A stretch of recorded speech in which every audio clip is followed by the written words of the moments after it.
Bismillahirrahmanirrahim. Thank you very much. Uh, Normally, when we go and preside a session, it is to conclude the session. So what we have to speak, we gather it from the speakers, the knowledge. So just to kickstart uh, today's session, first of all, I would like to congratulate the Institute and its partners for taking up this very important subject and area of subject. While the world is grappling with this, I think the most serious health challenge of the century, we have to look for opportunities and then capitalize on them that arise from this situation of COVID-19, which is unprecedented. Ladies and gentlemen, confinement measures in COVID times around the world have given us opportunity to reflect, and it has revealed importance of culture upon us. As we say, culture and norms, they emanate from families. And the way we behaved, especially our young population during these COVID days, we had time to reflect and think over our relations and then the family traits.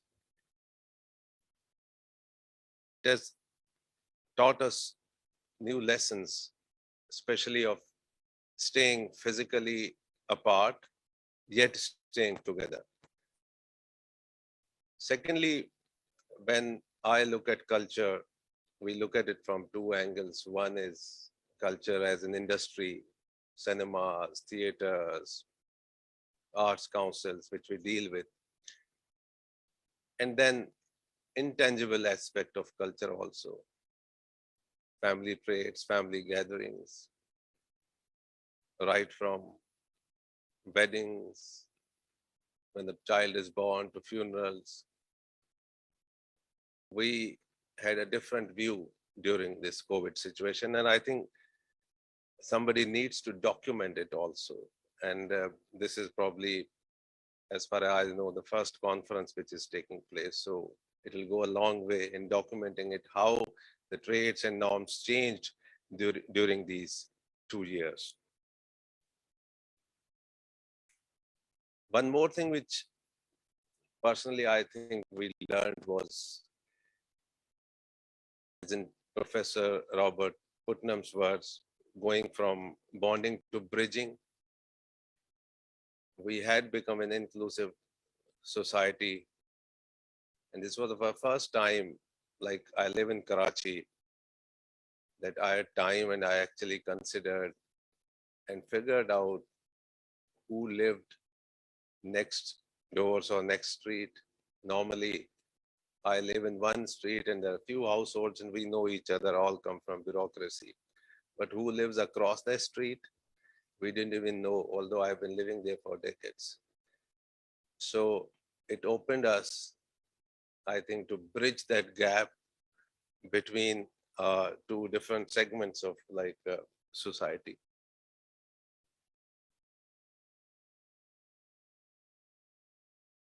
We raised to the concern about environment. In those 3-4 months, the way it changed, I could see even in Islamabad, a lot of wildlife coming down the hills to the streets.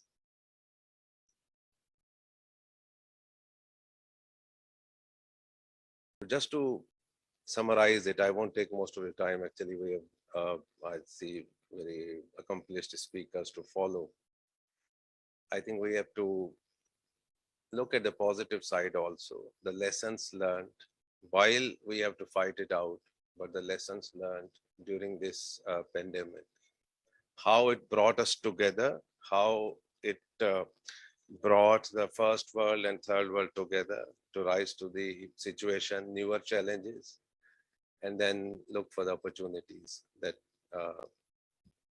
arise out of that. So with this, I would like to thank you all. And I would love to listen to the speakers and then learn and take home the benefits we get from today's session. Thank you very much.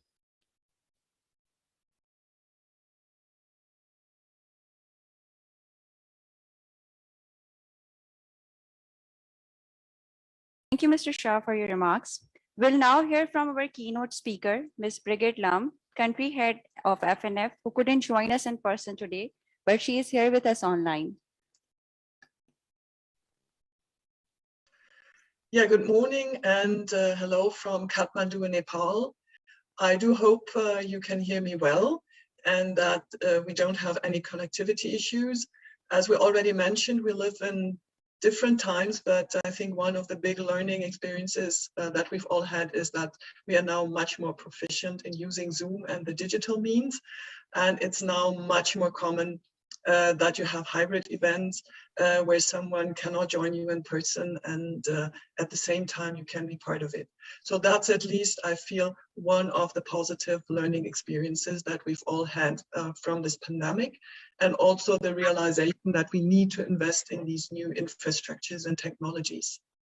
On behalf of Friedrich Naumann Foundation Pakistan office, I would like to thank you at SDPI for this great cooperation, and also, of course, all the distinguished keynote speakers present to discuss an issue, I think, which is for all of us in the world always a somewhat uncomfortable, but at the same time very relevant issue as well. The question of diversity versus equality. For us at Friedrich Naumann Foundation, this has been a working topic for quite a while. Exactly during the pandemic, we organized 5 major digital panel discussions with Mr. Jami Chanyo being the lead keynote speaker, discussing diversity in Pakistan from various angles, whether it's good governance, cultural, geographically, politically. And in the end, the contributions were so valuable that Mr. Chanyo compiled a book and updated it with the latest academic discussions on this topic. And we are very happy that we can now also promote this book. And for us, it's also one of the reasons why we were very happy when SDPI reached out to us and asked us whether we would like to engage on a topic of mutual work and concern, especially Dr. Fateme, who is also part of this panel discussion, because there's, I think, one issue that we actually need to be clear about.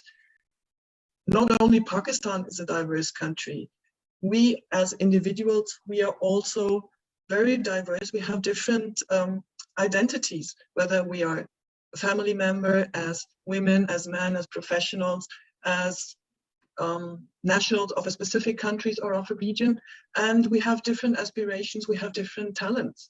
So we are not equal per se, by definition. And also, by definition, we are not going to have equality in results, because even if we do the same things, one person is more talented, one person puts a different effort into it. So also the outcomes will never be the same. So in that way, let's face it, we are not equal. There cannot be equality in outcome. But at the same time, yes, we also thrive for equality. But what kind of equality are we actually thriving for? And I think, and that's also a concern of Friedrich Naumann Foundation, we need to make sure that everybody has equal access to opportunities. And then it's up to you to decide how much effort in order to get the best result according to your own activities, your own commitment. And I think in that respect, that's also, of course, a political issue for every country and for every society.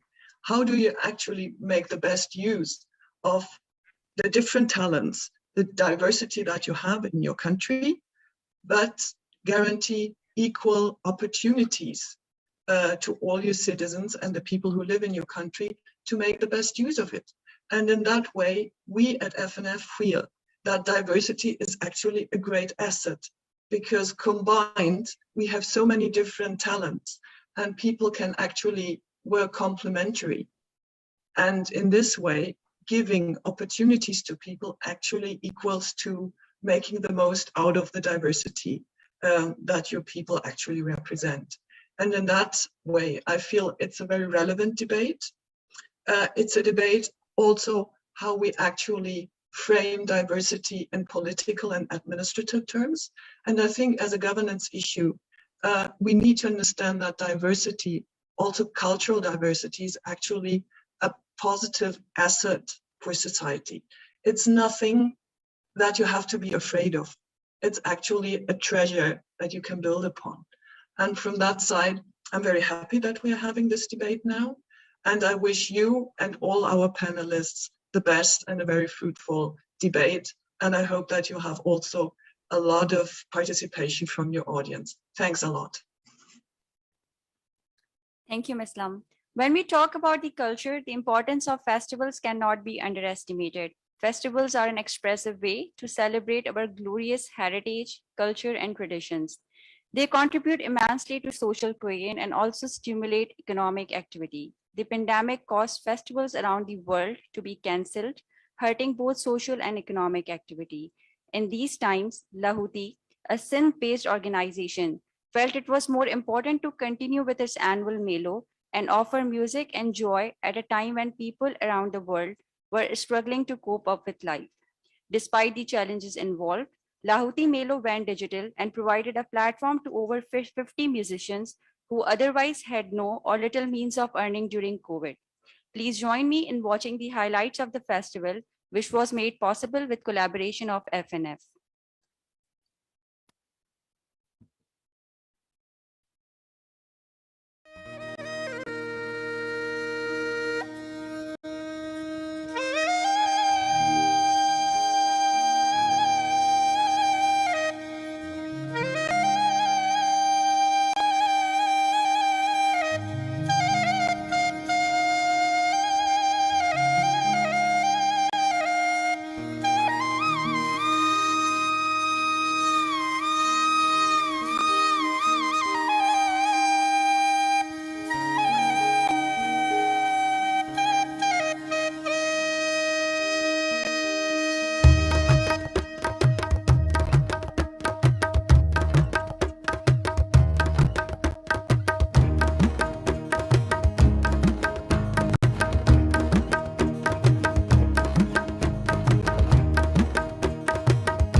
It's time for the most awaited panel talk. I would request our distinguished panelists to kindly take their seats as I call their names.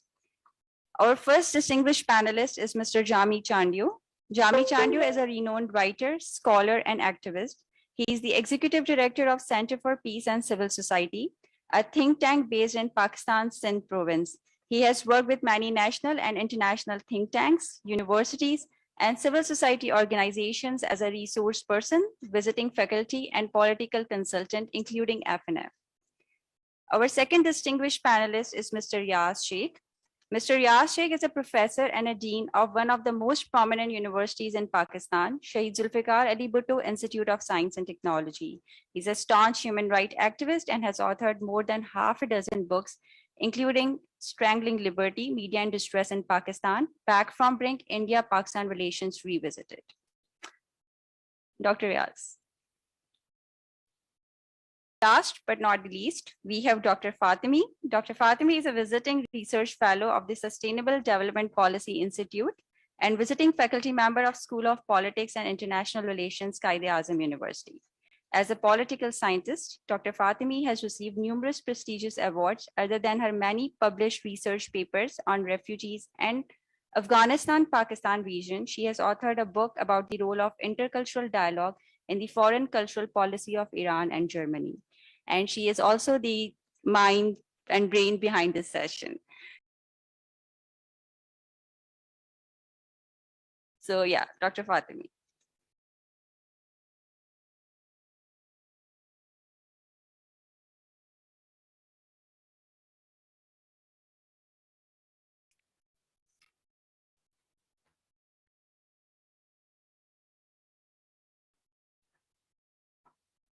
Thank you all for joining us today. and bringing this important topic in discussion. And since we have a very short time, I would put my first question to Jami Chandyo.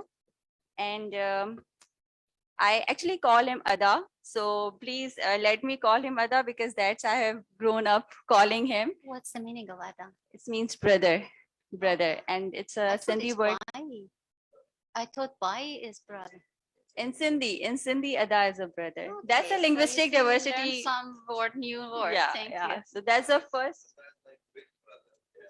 Yeah, elder brother. So that's the first learning of the session. Yes. Okay. So Adajami, I was privileged to be the part of one of the sessions. I was there when you talked about the diversity. And there was one very beautiful thing that you said, that diversity should not only be tolerated, diversity has to be celebrated. No matter what country we are from, where we live, we see that there is a linguistic diversity, there is a diversity in arts, there is a diversity in music. So diversity is the strength and beauty of any country. And we also see the same diversity in Pakistan, in our society.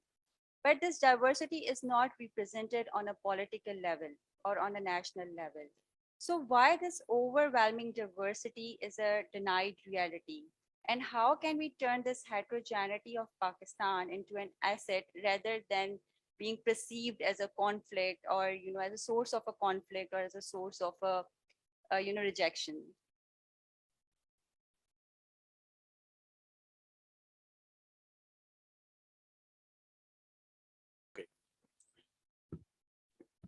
Thank you, Sana.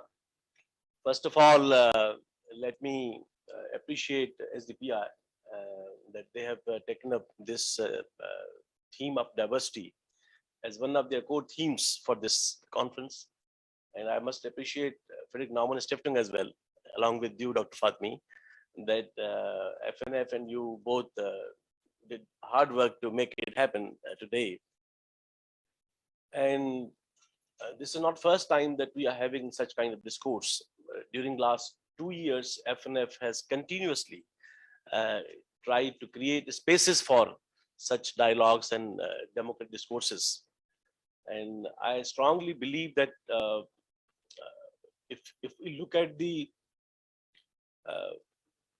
state of crisis in Pakistan, I think denial of diversity is one of the issues that we need to understand, and we need to come up with some solutions. So you said that in Pakistan, though Pakistan is a federation, and like all of the federations in the world, because federations are not historical nations. Federations in the world, right from 18th century, all the federations right from USA, and Nepal is the latest federation that came into being in 2015. All the federations in the world were basically an outcome of or product of diversity. So we can say that diversity is the rationale for any federation in the world. And as my friend Dr. Lam has already said, that it's not only federal states or societies, but all the societies in the world happen to be diverse in their very social nomenclature and fabric. But the problem is when diversity stands a denied reality. And in the case of Pakistan, I must say that even despite the critical discourse about two-nation theory and about the dynamics of partition, there's a long debate. But we can say that Pakistan was also born out of diversity in British era. And this was the key discourse in pre-partition political conflicts, that there was a perennial or a long-term conflict of interest between a permanent majority and a permanent minority. And that finally appeared in the form of partition. But what happened in Pakistan, that instead of realizing the significance of diversity and taking it as an opportunity for the society in the state of Pakistan, Rather, we went for the, I would say, a self-deceptive kind of syndrome of uniformity. Uniformity cannot work well in diverse societies. Pakistan was a federation of historical nations, of territories and provinces which had their own history. And Pakistan, like other federations, was comprised of different diverse groups. And we had competing interests, we had competing conflict narratives as well. So the only way that could have worked successfully was to accommodate diversity. But instead of understanding the significance of diversity, we opted the option of uniformity. And I strongly believe that uniformity has always been a failed hypothesis. And in the case of Pakistan, let me quote a few examples that in Pakistan, we have some major languages of nationalities, and we have more than 70 languages. But Urdu, although we love Urdu, it's a beautiful language. But Urdu was imposed in Pakistan as the sole national language. You cannot have a single national language in any federation in the world. And that still continues. And all the languages of Pakistan, be it Sindhi, Punjabi, Saraiki, Balochi, and Pashto, they are still struggling and fighting for their status in the federation. Secondly, Jinnah Sahab was on record having said in his very famous 11th August speech that Pakistan would not be a theocratic state. But instead of following that parameter, what we did that in 1949, a resolution was passed and Pakistan was transformed into a religious state. I think that is also a perennial issue in Pakistan, that no nation state or democracy can be a religious state. And that's a big issue in Pakistan. Third factor that I think is very important, that instead of taking this advantage of the mosaic of cultures and ethnicities and nationalities and languages and cultures, this uniformity paradigm actually transformed Pakistani state and society into a so-called melting pot of the cultures, melting pot of the identities. And still in Pakistan, if you look at the nationalities of Pakistan, ethnic groups, cultural groups, religious minorities, all the groups in Pakistan are still fighting for their legitimate status in the federation. So my conclusion would be that this is also one of the dynamics, this is also one of the reasons that why Pakistan continues to face this kind of unending series of conflicts. And we see lack of harmony among the provinces, among the communities, be it interprovincial realities or be it intra-provincial realities. The reason is that we have not realized that diversity is an opportunity for the state of Pakistan, for the society of Pakistan. And lastly, one thing more, because these days there's much talk about single curriculum. There cannot be a single curriculum in diverse society. And secondly, after the passage of 18th Amendment, curriculum is purely a provincial subject. Federal government has nothing to do with this business. But still, we are all witnessing that the federal government is very much on it, that they want to develop a single curriculum. My concern and question is, we all agree that there should be a single curriculum in the natural sciences, physics, chemistry, mathematics, we have no problem. But why we need single curriculum in history, in Pakistan studies, in civics, and in social studies or in social sciences? Because every province has their own historical context, they have their own living traditions, they have their own kind of historical heroes, they have their own cultural traditions, they have their own literature, an entire domain of life, political and social life. So I think this is also a problem that after having passed 7 decades and having so much better experiences, that we lost half of the country in 1971 because of this denial, is still in Pakistan, we are professing upon having a single curriculum in the state level.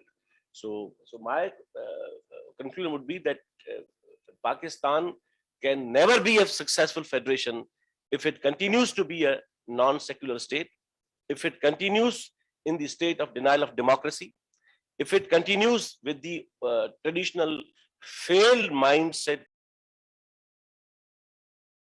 and hypothesis of this uniformity.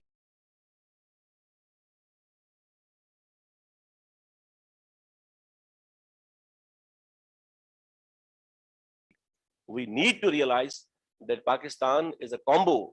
This failed hypothesis of uniformity doesn't work anymore. And this is high time for Pakistani society. Last point. What we witnessed recently in Sialkot, I don't take it as a single incident. This Sialkot incident is a reflection of today's Pakistani society, that our generations, younger generation, they have grown up in an environment where they don't see any secular tradition or a tolerant society or a narrative that makes them more democratic and tolerant. I think such bitter experiences are the reflections of the entire state narrative and the textbooks and kind of political culture that we have. And I had an opportunity a few years back when few bills on national languages were moved in the Senate and National Assembly. I was surprised because I had an opportunity to appear before the Senate committee. All the mainstream political of Pakistan, be it PMLN and PMLQ and even PPP, whose senators had moved the bills, they did not support those bills. And the sitting government, PTI government, because still we consider that plurality or diversity is kind of a threat to the integrity of the state and society. Whereas I strongly believe that it is not the diversity that poses threat to the integrity of the state and society, it is the self-deceptive pseudo uniformity that poses threat to the diversity in society and state. So I think this is high time for Pakistan to realize the political potential of this notion, and that is diversity. Thank you, Adajami. In continuation on a single national curriculum, and it seeks to harmonize the education in the country. To Dr. Yas, what is your opinion on the single national curriculum in terms of the cultural representation of the country in the curriculum, and how can it be improved? Thank you very much, Sana. First of all, I'm glad that you have held this session on this important issue, which has been ignored in this country, because we think we don't have a history, we don't have a culture, and our history starts from 712 AD, and before that there was a dark ages in this country or in this region. That's an unfortunate fact that we have to correct it, because when we say this country, which is part of an Indus civilization, the great Indus civilization, and ultimately we have a 5,000-year-old civilization with us, and this is part of debate. As Jami mentioned, I'll start from there, then I'll come to you, okay, why we are emphasizing on this single national curriculum, because this is not a new practice in this country. We have been doing in shape of one unit, we have been doing different phases, and ultimately it's a continuation of the same policy. What Jami mentioned, this is very important. In this country, we have decided to deny certain basic reality, which are the essential ingredients of any modern democratic nation state. Because in this current scenario, when we have this concept, either states will be a democratic nation state, or there will be some monarchical and something else religious states. Despite passage of 7 decades, still we are confused what should be our direction for future. That's a very hard fact that we have to recognize this fact. As Jami mentioned, on 11th of August, Jinnah Sahab gave a speech. Jinnah Sahab gave a direction for the future, but simultaneously, within few months, it was announced that there will be a single national language. It was announced in Dhaka as well, where the university student protested, where the people from the ruling party, they challenged this concept. No, we want to have our identity with us, because this is a basic right for people to speak in their language, and the language which has a Nobel Prize before partition, and the first Nobel Prize in the subcontinent. That was the you see, significance and importance, the contribution of this language that we have to keep in the mind, and we try to deny it.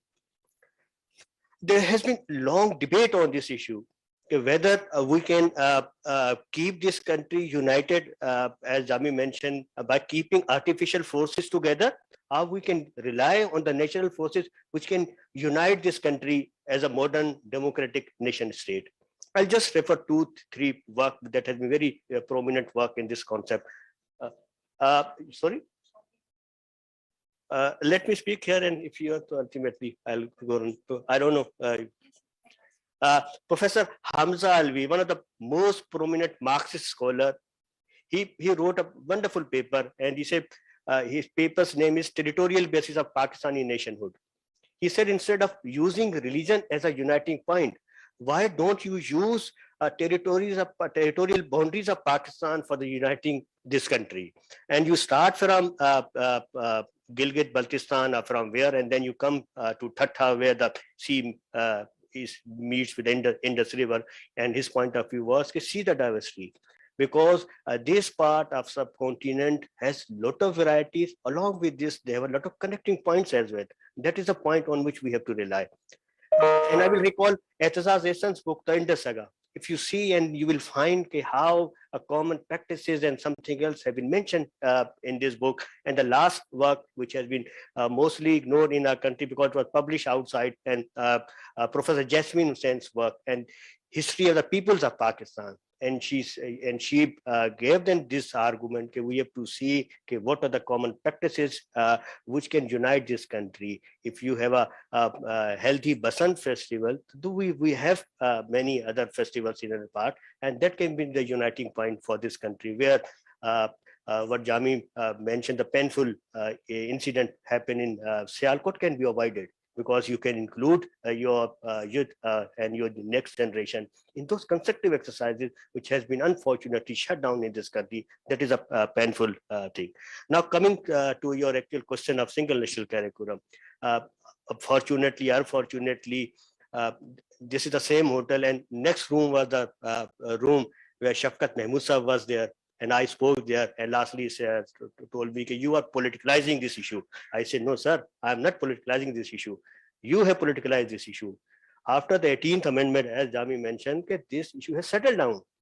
The Federation has right and claim on just few selected subjects, like defense, foreign affairs, and communication, and few things. And why you are overburdening yourself with the task which you are not required to do it, and hand over it to the provinces. And ultimately, then what my point was, at that time, we realized that this practice, which is going to be started in violation of the Constitution of Pakistan, will be very dangerous. And now we have proved, I have a PPT I can share with you, what type of subjects and titles are being included in the subject, and what type of conflicts they may emerge in the due course of time. Because ultimately, our young generation from the day first will be given a realization that you belong to one sect, you belong to other religion, you belong to some other cultural group, and that can be the dangerous point. And I'm telling you, from this time, when you talk about the inclusive society, unfortunately, in 21st century, we are segregating our society. And that we have done in the past as well. And if we continue with this practice, let me show you that this can be a very dangerous, and this can be very harmful for our country. That is a point on which we have to. I just talk about these issues. So I say, yes, you celebrate your diversity. First of all, you have to give people this idea that there is a diversity in this country. Unfortunately, we are living in this stage we don't give this idea. Just I gave you an example. the Prime Minister announced before COVID-19 that there will be incentives for tourism in this country. And when I listened to his numerous speeches, every speech was about the tourism will be in GB, tourism will be in AJK, and more and KP. I thought, does our life end in these two areas? Where are other provinces? They have their diversity, they have their culture, they have a rich history. Why you are not including those concepts there? People listen stories from Tharparkar where there are malnutrition, there are deaths and certain things. Why our Prime Minister is not talking about the rich culture of Tharparkar? There is a huge diversity where the 50% population or about 40% population is from other religion. Why you are not talking about those things? I can show you if you can show my slide instead of taking everything. I'll just quickly go forward. I don't want to because then quickly, but there's a theoretical thing and now I don't want to discuss. Go forward. Just I will show you. Stop there. I will go forward. Go for one more. I just discussed with these things in Pakistan. If we have such myopic concept of tourism that will be summer tourism and specific to certain area, it's mean you're not going to end this poverty in this country. You have to spread it. You have to spread it because every other person wants a complete share in this. Can you go for? Have you heard these names? The Khudabad Jami can tell you what the history of Khudabad. People have not heard about this. If I have shown you the Pakistan's Chinese wall, how many people they have heard about this? How many people they are aware about this? Okay, what type of diversity we have? Yes, people they have learned about Baltit Fort, and something else. People have not done. Can you go forward? Now look to these 1,000 years old archaeological sites in Tharparkar. These are the you just listen that there in Tharparkar there is one approach, but you don't invite people to come and visit. People they come to Taxila, people they come to selected places, and then why there will not be poverty in Tharparkar if you don't invite people to come and see these with their own eye. And can you go to forward? Rock arts in Karachi. You have heard about Mali, a notorious person like Rao Anwar who went for 400 extrajudicial killings. But in Mali, you have a rock arts, and that is more than 2,000-year-old rock arts.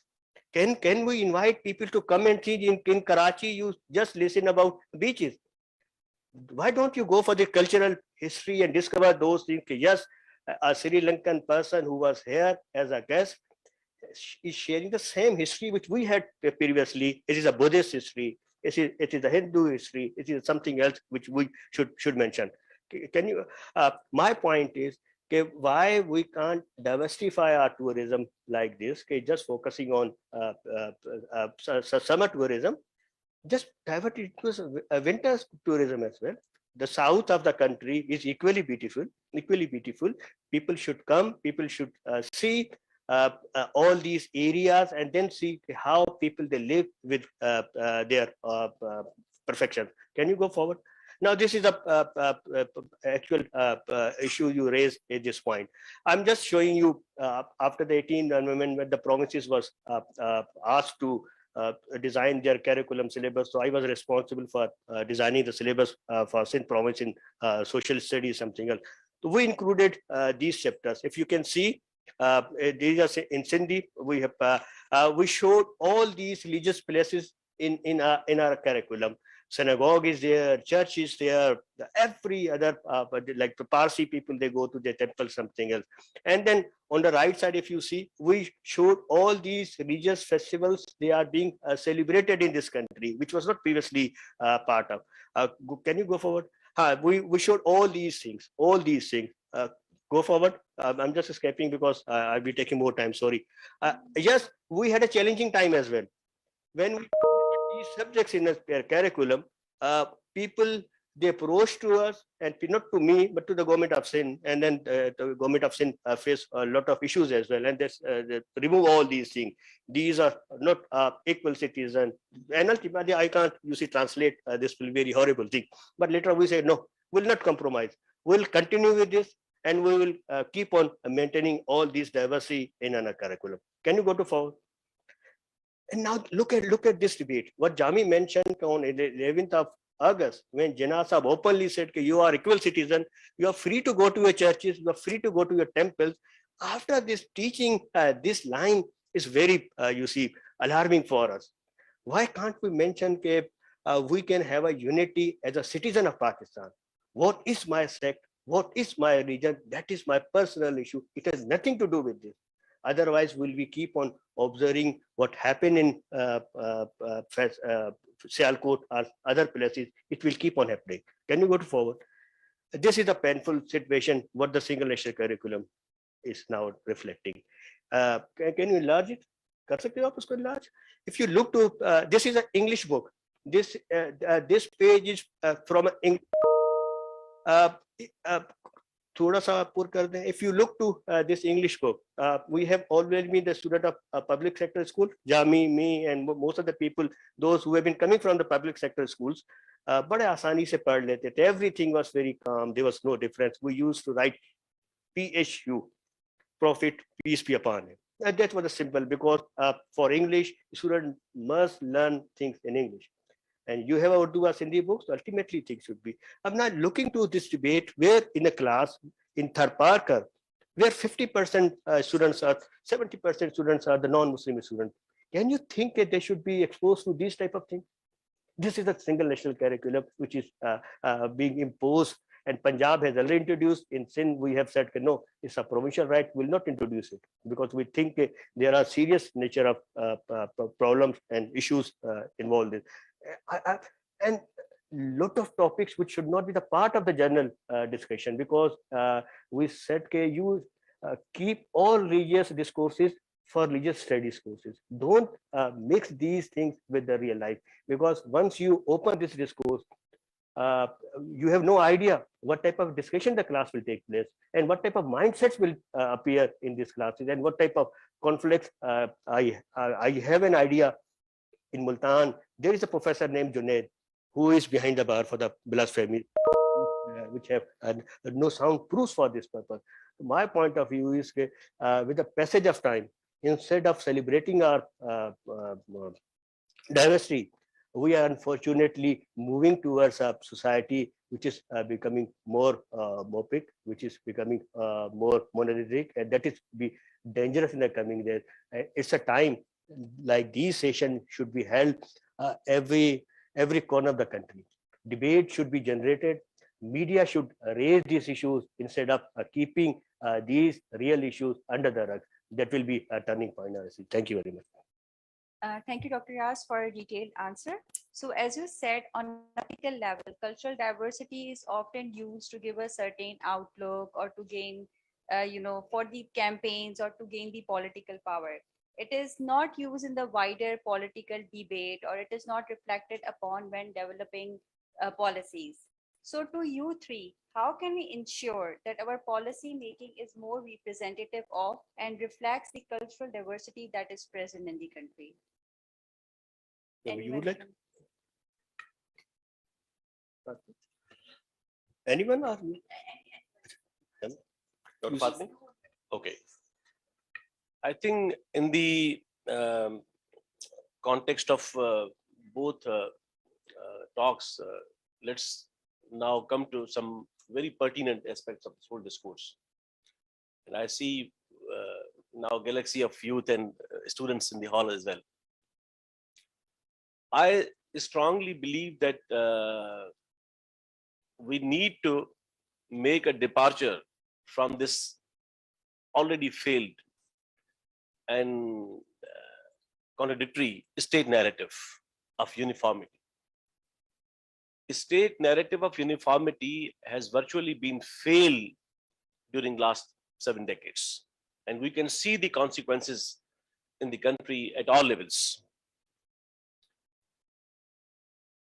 Even the 18th constitutional amendment, despite it did a great job that out of 286 articles of the constitution, it amended some 103 articles in the constitution. Still, the 18th amendment did not address diversity issue because of this perennial state narrative. Second thing that I strongly believe that, as Dr. Riaz has mentioned, I discussed that our curriculum and distortion of the history and kind of narrative that we have imparted to the new generation, it has developed a kind of religious narcissism in the younger generation, because majority of the society, they look down upon other groups of the society which happen to be people of other faith in Pakistan. Even the textbook, that is not inclusive. And you must have gone through the very famous book of K.K. Aziz Saab, when he is on record having written that it is not less than a murder of history in Pakistan. A very responsible historian of his caliber, stature, has rightly articulated this state of affairs in his book. We cannot discourage and eradicate this kind of religious narcissism in our society, in our younger generations. And we all witnessed the incident of Sialkot recently, and it was neither a first incident, and I don't think it was a last incident, because the mindset prevails. And the kind of narcissism that we have some few years back, the same incident what happened in Dadu in Sindh as well, where the mob lynching was experienced in a very dangerous way. Thirdly, I think Pakistan needs an alternative discourse about diversity. But the problem is that these days, you won't find adequate spaces in universities, in mass media. Have we ever witnessed such kind of discourses on mass media? What about political parties? Because political parties are supposed to be the vehicles of democracy. Have we ever witnessed such kind of discourses in the parliament, in the assemblies? That are we I'm going sure to? in your classes. we Yeah, had yeah. These discussions. Yeah, so issue is that are we going to continue with this, with the state narrative, or we are going to realize that this has been a failed hypothesis? Now Pakistan needs an alternative discourse, and we need to realize the significance of the diversity of all kinds. In terms of religion, Pakistan has variety of religions. It makes no difference what is the quantitative number of the communities of other people of the faiths. We have Hindus, we have Sikhs, we have Parsis, and we might have many non-believers. This religiosity has poisoned the minds of the younger generations. And languages, I've already discussed that Pakistan has more than 70 languages. We have been demanding that the languages of the nationalities should be regarded as the national languages of Pakistan. That is the way forward. And rest of all languages should be termed or regarded or given status of the federal languages, like all of the federations. Pakistan is the only federation in the world where we have one single national language. No federation in the world can live with such syndrome. And my last point is that this is 21st century. This is the age of globalization. This is the age where societies are transforming into cosmopolitan societies. And Pakistan claims to be a nation state. And no nation state, no state qualifies to be termed as a nation state until and unless it is not a secular state, a genuine democratic polity, and a republic which genuinely respects all shades of diversity. I think this could be the way forward for Pakistan, whether we understand or not, whether we realize it or not. I strongly believe that in this 21st century, this state narrative would not sustain for longer time. Acha, you asked a question about the policy making. No? In this country and the country of 220 million, the sixth most populous country in the world, we have denied this right of democracy to our people, because policy making should be through a democratic process. It should not be in the closed doors where things are not discussed. In case of democracy, democracy starts from bottom.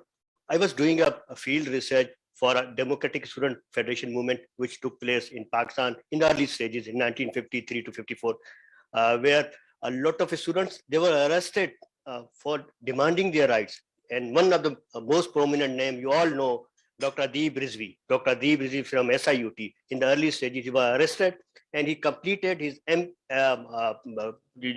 medical education from Central Jail of Karachi when he was demanding for the rights of the student.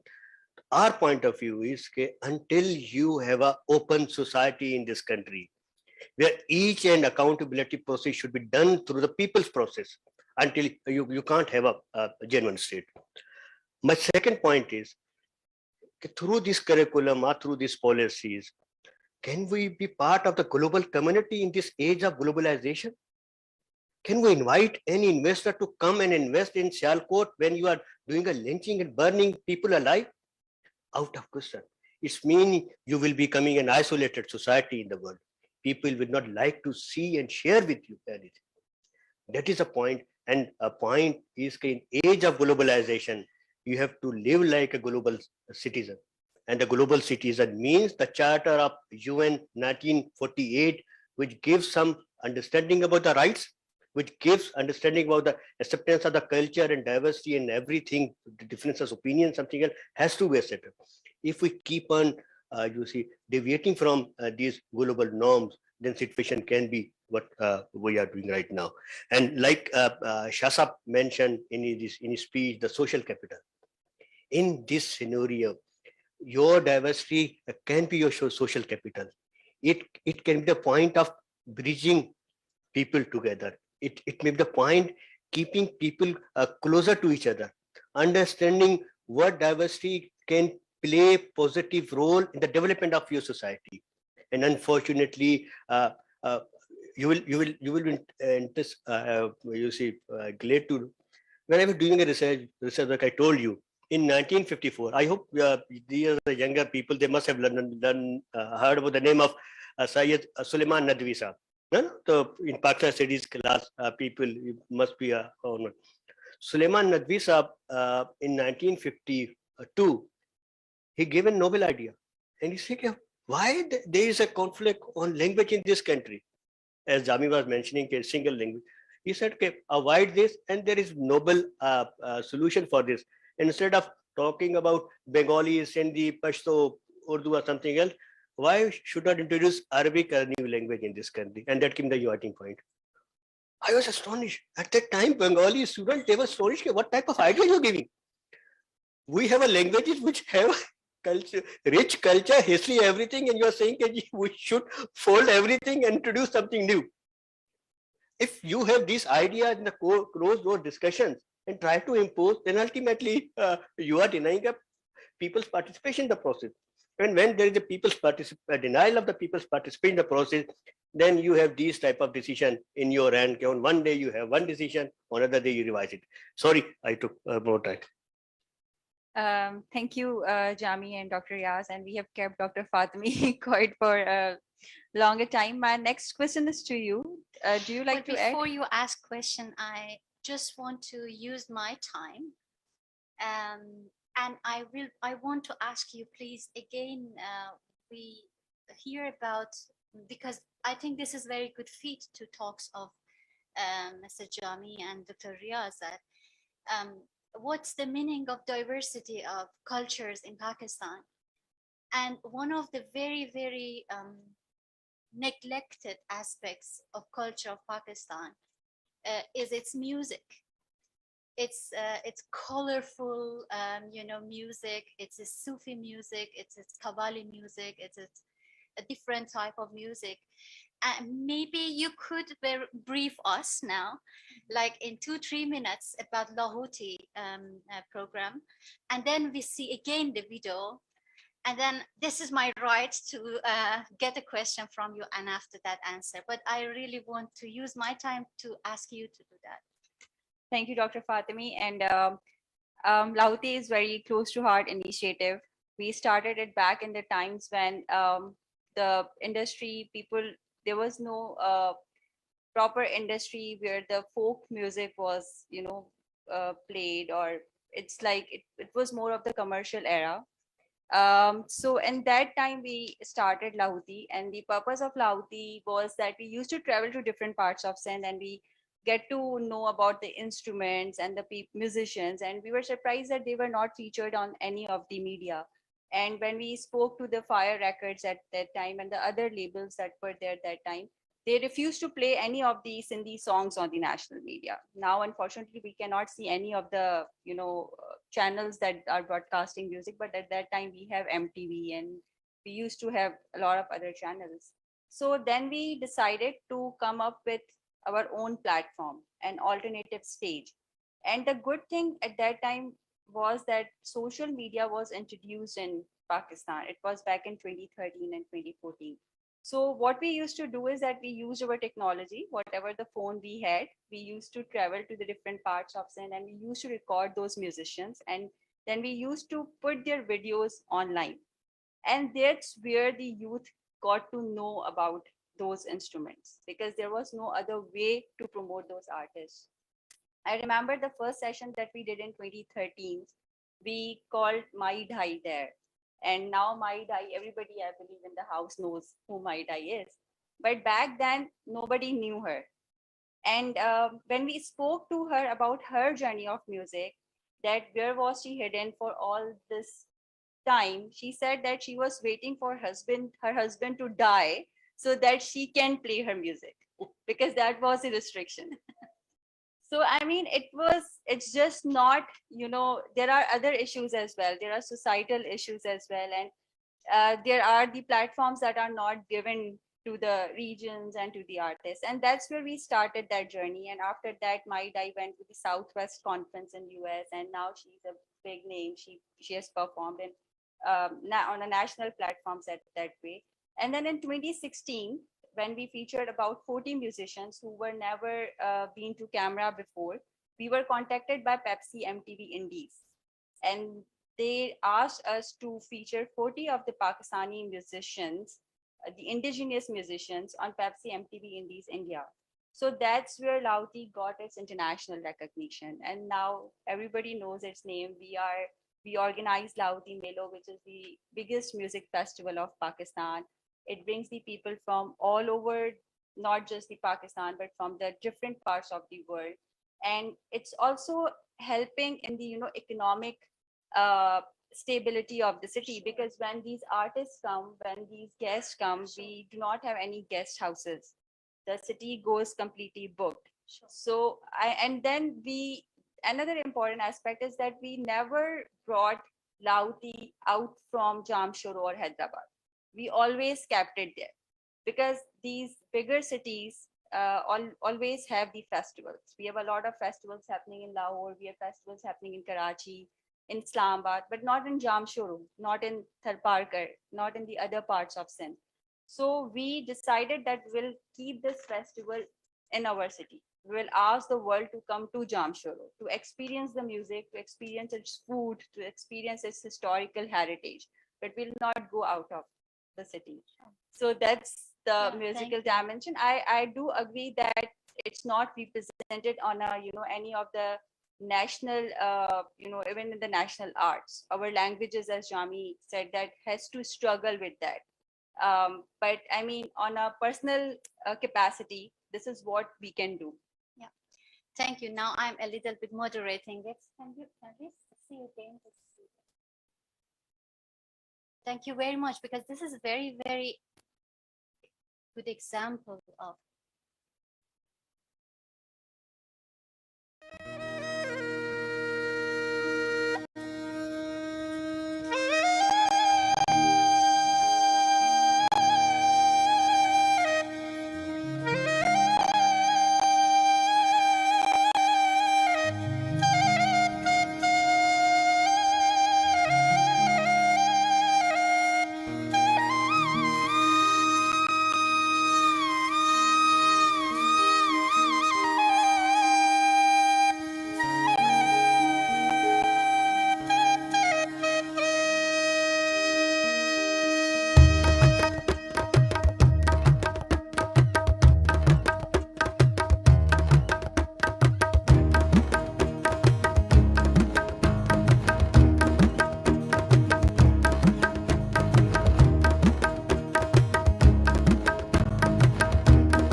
Thank you, because I think this is very, very good example of fighting against inequality by promoting diversity.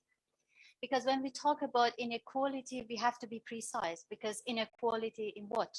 Political inequality, inequality in opportunities, or SDG 10, which we say reducing inequality, which is focusing more on economic inequality. And if you look at the opportunities that this Lahoti Melo created, it is a good example of a cultural, social entrepreneurship, which is bringing actually more opportunity for working, for youth, for women. So it has also this kind of, social inclusion, gender inclusion. So thank you very much that you made time and explain. And if there is a question, of course, but you are the moderator, you see the question. Sorry that I take so much time. That's completely okay. Can we have we can extend the time a bit, because I have a couple of questions and we have a large number of audience. How much time we can? We have. Don't worry now about it. At 11 we will. Okay, we will be more- perfect. So my next question is to you, Fatimi. Oh, okay. That with the movement and the economic activity around the world coming to halt due to the COVID-19, it imposed serious risks on the sustainable development goals. The museums and the heritage sites were closed. There were no concerts, no festivals, no gigs. So the art was not considered as one of the essential services that mankind needed during the pandemic. So what do you think when we talk about the progress of sustainable development goals in Pakistan? Can diversity really reduces inequalities even in the times of pandemic? Thank you. I try to be very short because part of the answer I just mentioned before. But to be very precise, yes, cultural diversity can, but we should not also be very naive. What also Mr. Jami also mentioned, cultural diversity can also create conflict. So we have to, we should not over expect from cultural diversity. Cultural diversity by itself does not make miracle. We as a people have to use it as an opportunity, as a forcing pressure for benefiting from it. And I think what has been seen in COVID-19 was that people firstly started to be very disappointed, but then they use other channels for showing and for using this, like digitalization really helped.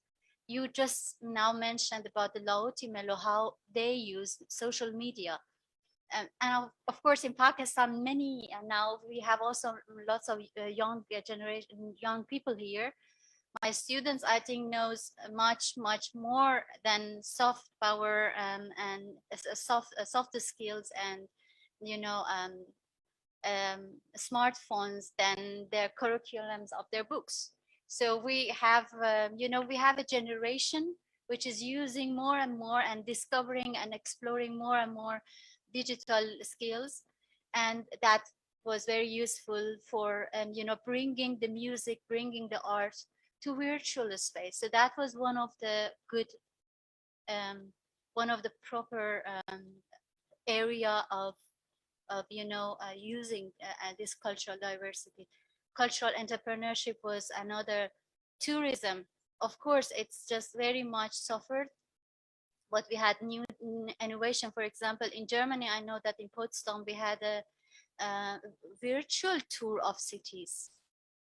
So you just sit and you just apply and you see the city of Potsdam, which you can use it. After that, I talked with some of the guide tours of this tour, and they said this will not be the best option in future, but that it motivated many people who never have seen Potsdam to come after the COVID to see really the city. Look, what a nice idea. Many people in the world don't know Bitsha, they don't know Sevan Sharif, right? But imagine if somebody used this idea and make this virtual tour, and people, because many people in the world do not believe that Pakistan is so colorful, do not believe that it's culturally so diverse. And you cannot really convince them to buy a ticket and come to Pakistan to try. So this would be another. So yes, cultural diversity can, but we people have to be smart to use it. I would like to add one. Would you like to add? Sure, please. It's, I think Dr. Fatmi has referred a very pertinent aspect of this diversity, that in some cases, diversity also transforms into a source of conflict in society. I believe that if the diversity is honored, if the heterogeneity is protected and respected and celebrated, then diversity works as a source of inspiration. And in the case of Pakistan, despite the fact that the state continues with the denial syndrome, but I can see, we all can see that society of Pakistan love diversity. We love the diversity of the food, we love the diversity of the music, we love the diversity of the costumes of the various traditions, we love cultural topography of the country and all shades of diversity. But I strongly believe that yes, in some cases, you rightly said that in some cases, diversity also works as a source of or bone of contention among the populations. In two cases, I think. In first case, if any kind of hegemony, be it linguistic hegemony, ethnic hegemony, nationalistic hegemony, cultural hegemony, or hegemony of religion, or so any kind of hegemony, I think that had always worked as an element or a factor that transforms diversity or heterogeneity into the source of conflict. And second thing, again, I would say that along with hegemony, this denial, because insecurity always creates kind of a negative syndrome in society. So it is the that's why we all strongly believe that diversity should not only be tolerated, diversity should be celebrated, diversity should be protected. It's not a burden that we need to tolerate or need to accommodate only. It's more than accommodation. It's a kind of celebration. So you are right that in many cases across the because in all the 29 federations of the world, there are some more than 500 diverse communities. And each single federation has gone through this phase. But look at the political map of all federations.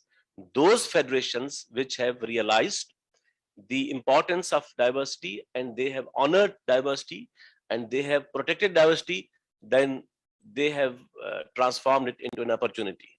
But unfortunately, those societies, including or states, including Pakistan, which have still not realized the political or cultural or intellectual or cognitive or whatever form of it, the potential of diversity, then we continue with this syndrome. So I think it's a very interesting topic that how diversity has a great relevance with the conflict, whether we need to protect, prevent the conflict, or we need to create more conflicts. So that's an issue. Thank you, Jami. To you, Fatmi.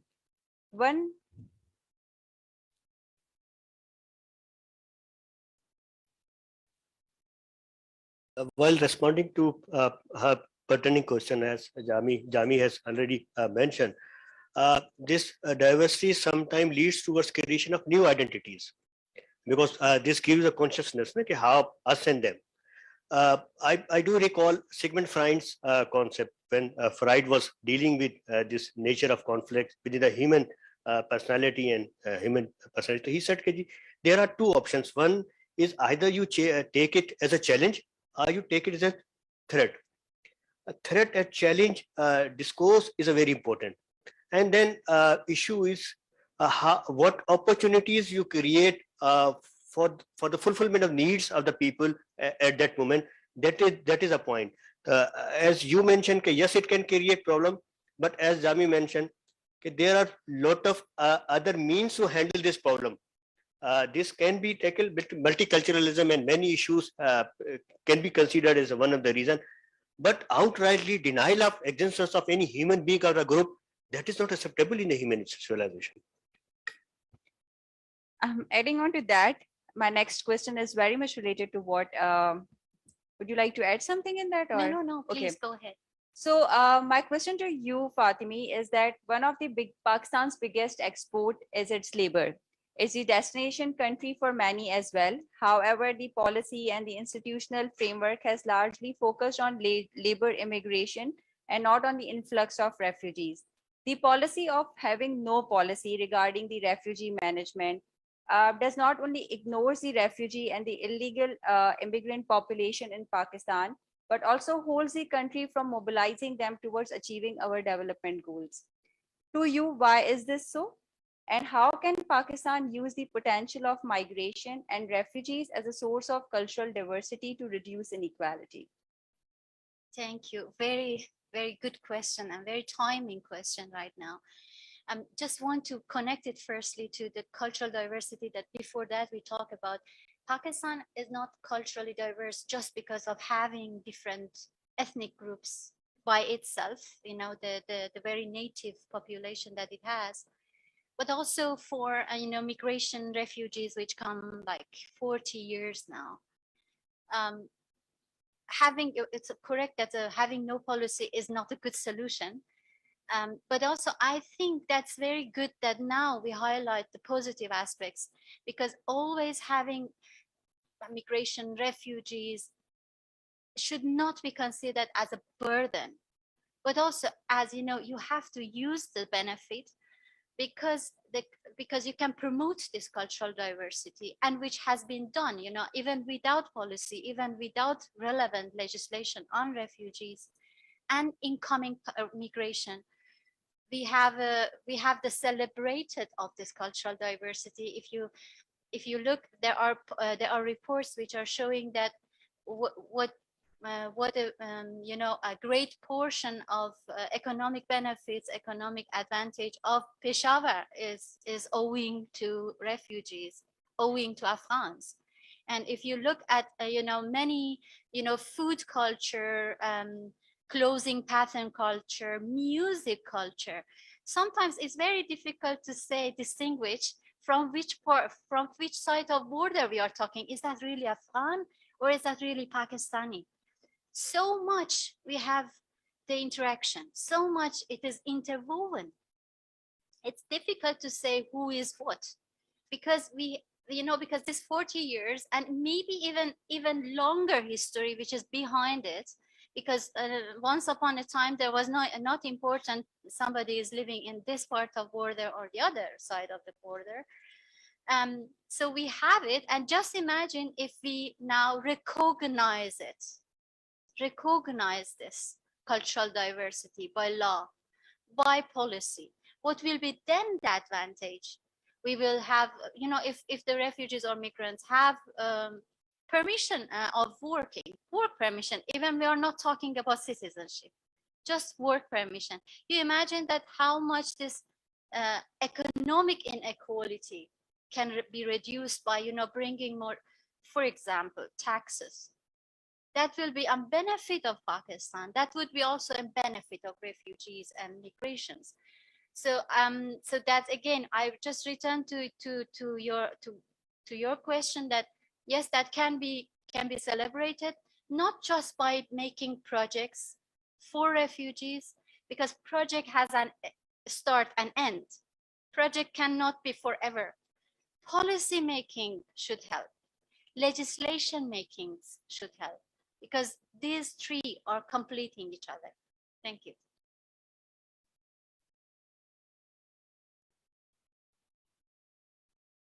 Thank you, Sam.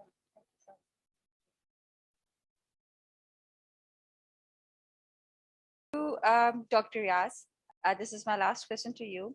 One of the things Yeah, I have a Acha. question for you, and it's as we are talking about, the racist behavior sometimes that we have against our own people and the people who might look alike us. One of the questions that came in my mind was that uh, that immediately after the breakout of the COVID-19 pandemic and the global lockdowns as a result, was a rise in the racism against the people of China or the people of East Asia or the people who look like them. I remember there's this Chinese Pakistani filmmaker, Vicky Zun Yong, pardon me for the pronunciation. She spoke about her early days of lockdown, that how people used to point at her and move away and scream, and it just made her uncomfortable.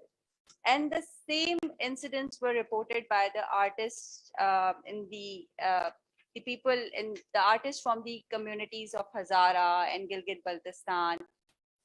So this is one thing to counter racism against someone who is seen as foreign, but what about the racism against our own people? How do you see this? Has the situation changed at all?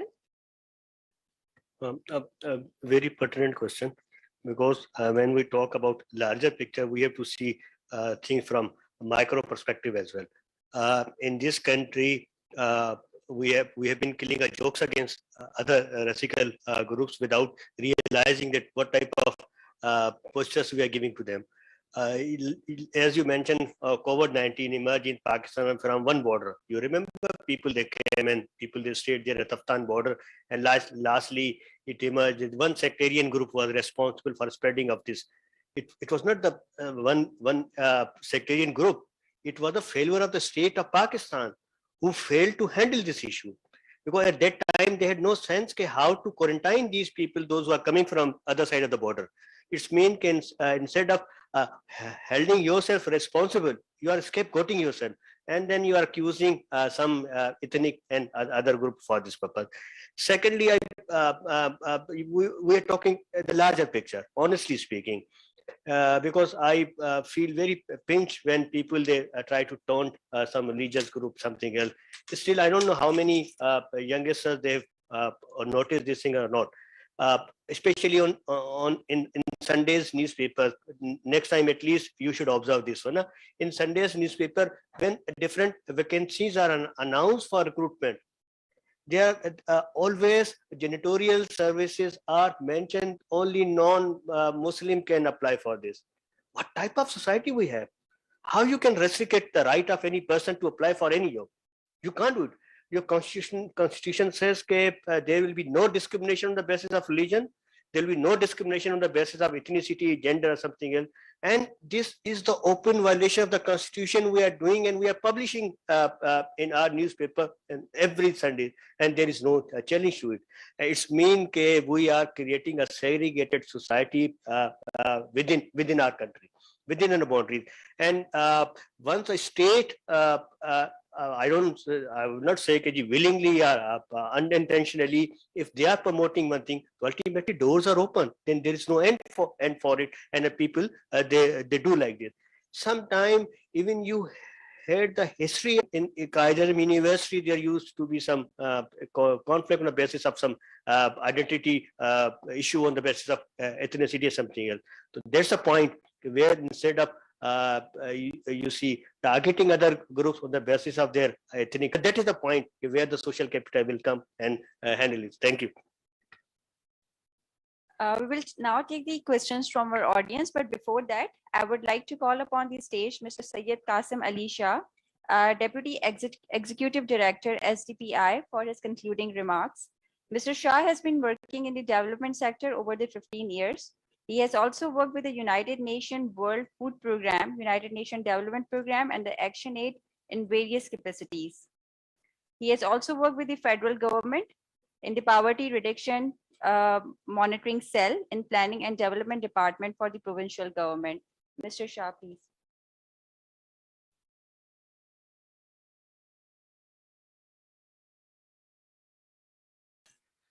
Thank you so much, Ms. Sana. I'm really thankful to the secretary who took the time this morning, Asif Haider Shah, to grace this session. I'm thankful to FNF Pakistan as well for collaboration with STPI to organize this session.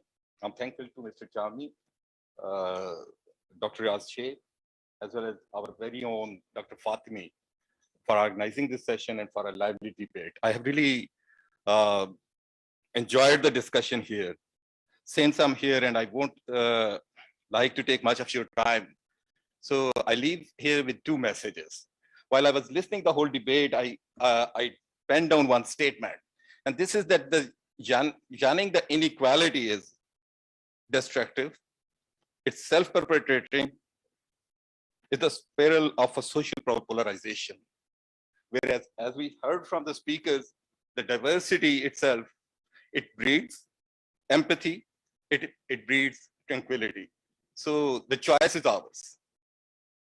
Pakistan is one of the countries which ratified the ICSCR, and this is Economic, Social, and Cultural Rights Covenant of the United Nations back in 2008. And perhaps it's time for us to go back and see where we stand today. Have we tried to incorporate some of the principles enunciated there into our policies and the Constitution? If not, what we can do, perhaps it's time to decide. Thank you so much. Thank you. Thank you. Let's go to the audience for your questions. We want to address as many questions as we can. And for any specific panelist? Is that on? My name is Khalid Rahim. I'm approaching my 80th year of life. I've had the opportunity of meeting the old politicians right from childhood, Haji Shahabuddin, Nazamuddin, number of other places. There are a lot of things that we discuss about. What we need to do is today is to change the fixed mindset. And the fixed mindset can only be changed when we, on one side, we put the Mutazili doctrine or their dogma. On the other side, we put the Asharites and see the differences that is brought in our society. Otherwise, we will still remain apes running on the trees.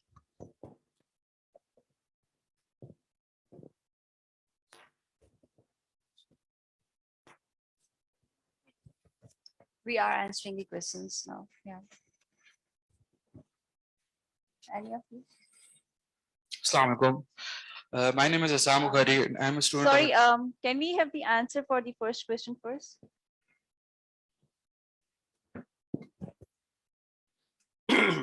Thanks for your question, and it was also a comment.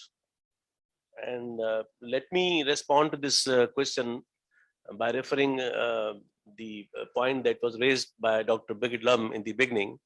And she rightly said that we all people across the globe live with multiple identities. That's a living organic reality of human life. And we need to realize that. And secondly, identity happens to be a hybrid reality. It's a complex reality. It's not simple. And when the individuals comfortably live with this hybrid and complex reality, then why the states cannot adopt the same? That in terms, when in Pakistan, if someone claims his or her cultural identity or ethnic or nationalistic, someone says, I'm a Sindhi, I'm a Baloch, I'm a Pashtun, I'm a Saraiki, I'm a Punjabi, I'm a Hazara, then state feels threatened, that as if the integrity of Pakistan is being questioned. I think in cosmopolitan sense, everyone is Pakistani as a citizen, but when it comes to the nationality or the ethnicity or the culture or the language or the topography or the province or the local areas, we all live with those multiple identities. So responding to your question, I think this is the essence of this whole debate of diversity, that when the individuals can live with multiple identities, why states or republics cannot adopt the same? Thank you. Assalamu alaikum. It's a great source of inspiration to see such a great panel in front of me. My question is directed to anyone among the panelists, that there was a talk on extremism that has deteriorated the fabric of our society, and it has become an extremist one. So as a result, both love and hatred are extreme. Apart from government actions, what can we do as a society to contribute curbing this extremism, or what should be the role of civil society and individuals in this paradigm? Thank you very much.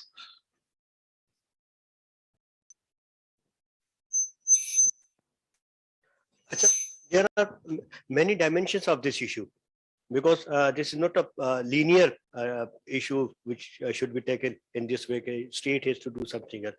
Uh, uh, I give you an example. I'm talking about the media. In my childhood time, PTV was the only source of telecast. At that time, at least PTV used to have some mehfil ghazal as well. PTV used to have a Qawwali time as well. PTV used to have a certain other good practices. Now, you look to the, sorry to say, I'm not just criticizing media, but at least I'm taking you towards that direction. You have about 100 TV channels. I don't know the exact number Pimra can give you.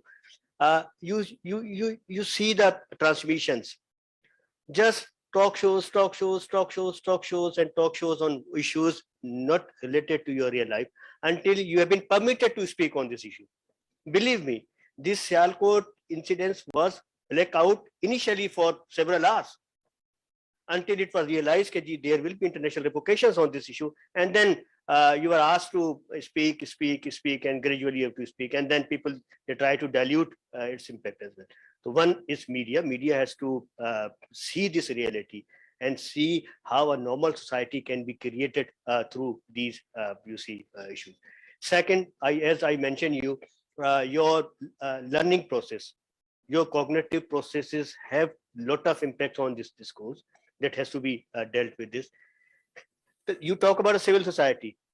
When the people from civil society, they speak about these issues, sometimes they go missing as well. Sometimes they have to face the very severe consequences as well. As Jami mentioned, state start feeling that there is some potential threat through this intervention where we have to discourage. So there can be a lot of issues. Secondly, see your university. There is no student union in your universities.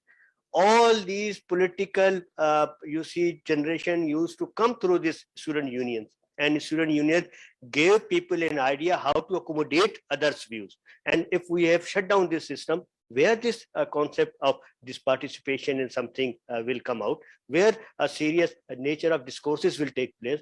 So by introducing many, soft, Dr.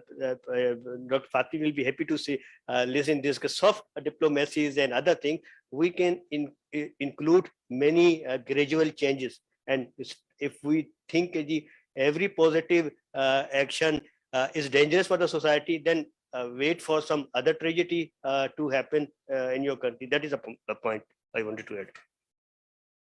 Sorry, because it's a good question, I want to also answer. What should we do to, prevent radicalism? Firstly, I think it's very important that we really understand that radicalism is destructive. We are suffering from that. And secondly, knowledge. We should understand that who we are. And for that, really, it's very, very important. Now, many students are here, mostly from Qaeda Azam, if I'm not wrong. And I'm so happy to have you here because this is very, very important. And I hope that we really think about this. We should not be closed-minded. We should be open-minded about our identity. What Birgit Lam says, and Mr. Jami and Dr. Riaz also over and over came to that. We are not, our identity does not have one dimension. We are not just Muslims. We are also liberal.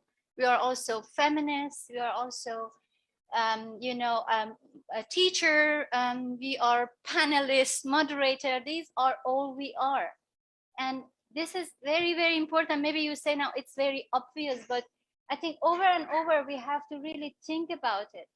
I have I think this is the fourth semester I'm teaching, and I mean, ideologies, political ideologies is one of my topics.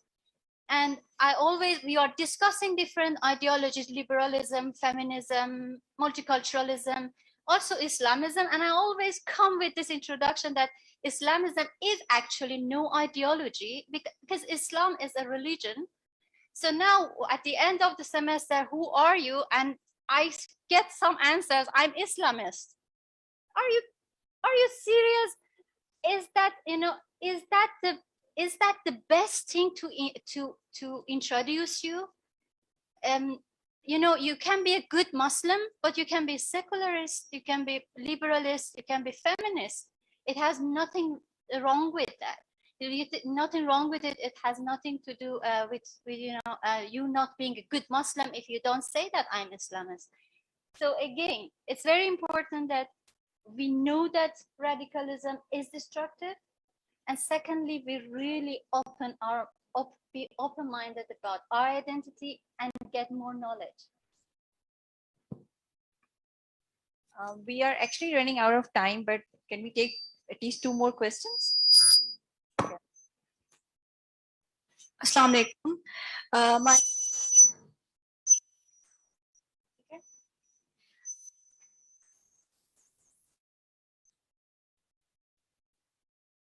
Hello.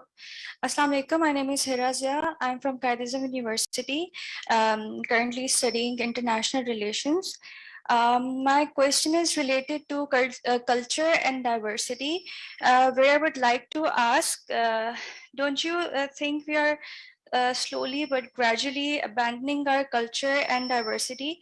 For instance, westernization is promoted through soft power, and it is being inculcated in our minds, which is depriving us from our culture and diversity. Secondly, young minds are being molded into giving up their identity and accept some other identity or ideology for that matter. Anyone of you can answer my question? Thank you.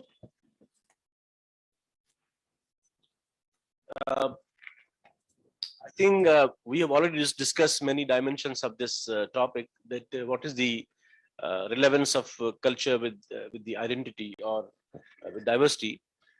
My response would be that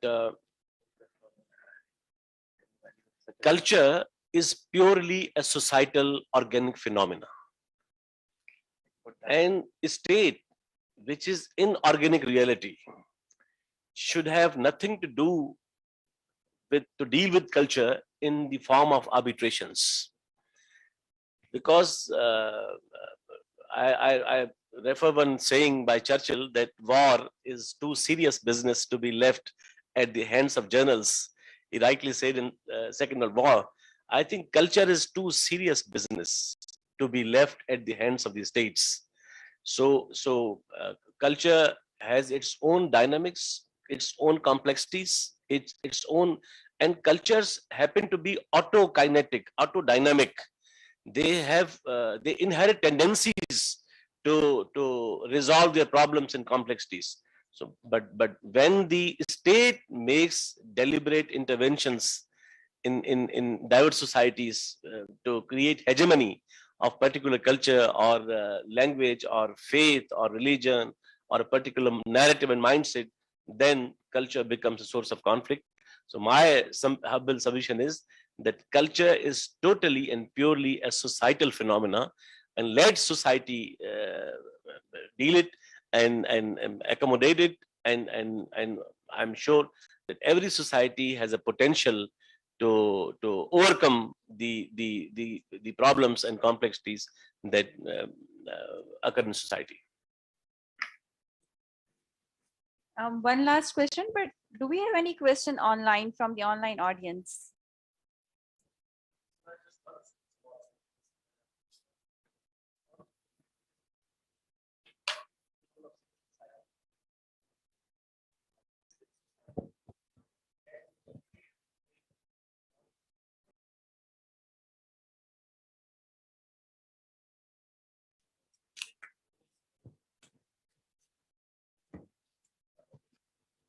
So construction of alternative discourse in society, I think that is where we can find and the role of civil society.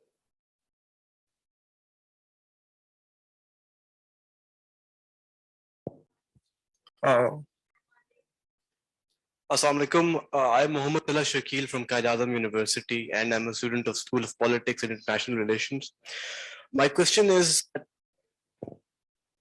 we've been discussing about and about the acceptance of different cultures in the society. I'd like to know about the practical steps that can be taken in terms of the implementation of diversification, and the need to address that we need capacity in our generation about and our ability to hear opinions necessarily agree with. I'd like to ask how such values can be inculcated into syllabus and be how we can get the new generation to agree with these qualities. Thank you.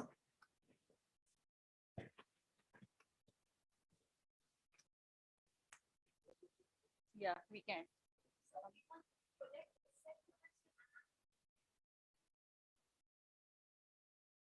Hello, everyone. I'm Nuruddin from Qaid-e-Azam University.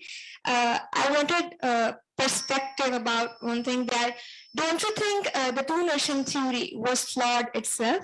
The creation of Pakistan is right, but when we are trying to separate two nations based on religions, Hindus and Muslims, and then the constitution itself is flawed, I would say, that one time it has been written that the religious minorities and the other sects are free to go to their temples.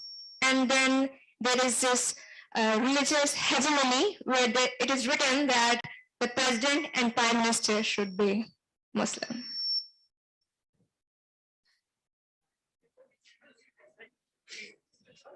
This question should be responded privately. Huh? No. I really appreciate your civic courage. That you have raised this very difficult but a very pertinent question, and it's not a new debate. It continues since decades in subcontinent South Asia, whether two-nation theory was. I think let's tackle it from the lens of social sciences or from the lens of this history. Nations are not comprised of basically religions. Nations don't emerge out of religion. Nationhood is again a hybrid reality. It's a political phenomena. And name any nation in the world. I'm not talking about in the sense of states, but the nations in terms of the societies. Muslims are not single nation. Iranians are other nation, and Arabs, and societies like Pakistan and across the country.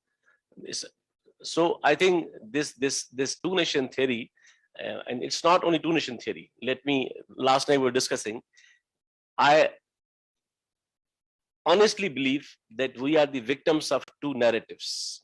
One narrative was one-nation theory. One-nation theory of Congress was equally flawed, because India was not a single nation. India was ocean of ethnicities and languages and a combo of many religions. So on one hand, when Congress came up with the narrative of single nation, it was again against the ground realities.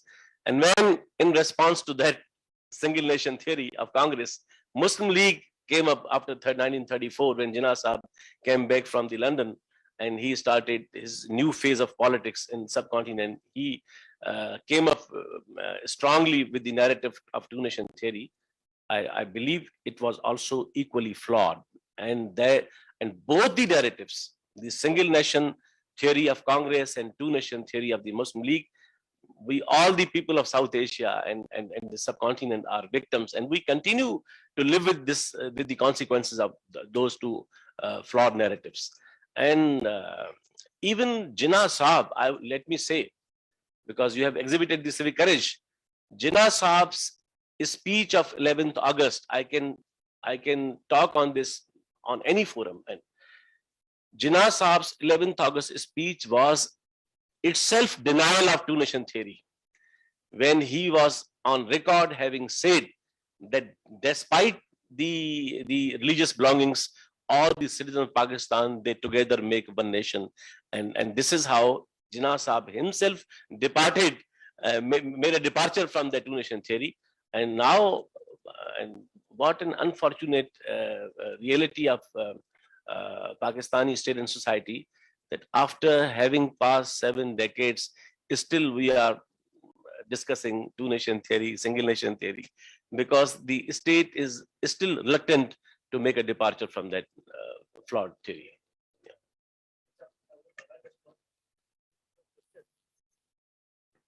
I'll just cite you a book, Lenin's book, Imperialism, the Highest Form of Capitalism. If you apply this model in case of Germany, when he said how Germany was taking a hegemonic role in Europe, and ultimately it's it's not necessary what action you have taken is a wrong action, but issue is how you take it in the future direction. That is more important. One is how you learn from it as well, how you modify those things according to your requirement. Once action took place on 14th of August in subcontinent, later on was how to handle this. Let me explain you thing with another example. British and Ireland has a long history of conflict. You all are students of international relations and politics, so you have an idea. A Marxist Professor Tom Naren, he gave a new theoretical work, and he said, when you don't want to see the actual picture, then ultimately you stop recognizing the existence of others. And once you do like this, then ultimately it emerges a nationalism of periphery. And nationalism of periphery means those who have been ignored in this debate ultimately emerge in this concept. And that's the reason we think like this. I will say, in case of Pakistan, yes, how painful the partition process was and everything. We don't want to go into repeat. It's Manto's literature you can read, many things you can read, and it will give you a painful history. But one of the most important point was 1971, when ultimately a larger population parted away from you. Secondly, and a large number of Muslim non-Muslims, they were living there. It means in your political sense, you have huge people who were from Buddhist religions, those who were from Hindu religion. And once this number declined, then ultimately we reached to the conclusion, and things got very wrong in the coming days. So that's what Jami mentioned, whatsoever the marginal number we have, at least we give them opportunity to live, coexistence should be given to them. Thank you. So we are getting close to the end of our time together, and I would like to thank SDPI, FNF, to our panelists, to the ones who are the brain behind this panelist, Dr. Fatemi and Ms. Brigitte Lam, and to our audience who showed up and took interest in this very important issue. But since this is a topic about diversity, I had one last question. If our panelists could give any message to our youth today, and in their language, any message that they can take away from this session, be in Urdu, Sindhi, Farsi, the language. My last note would be that concluding the whole discussion, and my other friends will also make the comments, we cannot create sense of unity in diverse society through uniformity. We need to synchronize the concept of unity with diversity, and that is the reality of modern life. Absolutely right. Issue is what mistakes we have committed in last 7 decades. It's a time we should revisit it and start a new journey, because nations, they go for down and downfall, but again nation have a resilience to come up with those solutions.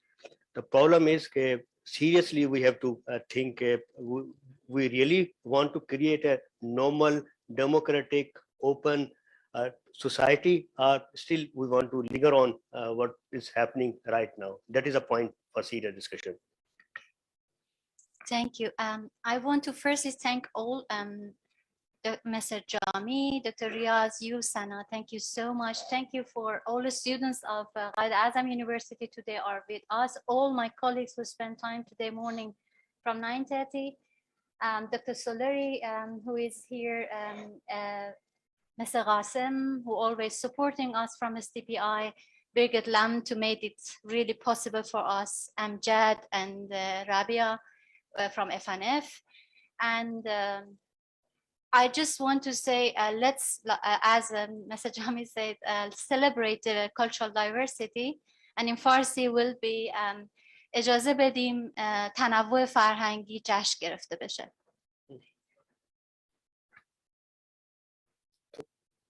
Thank you.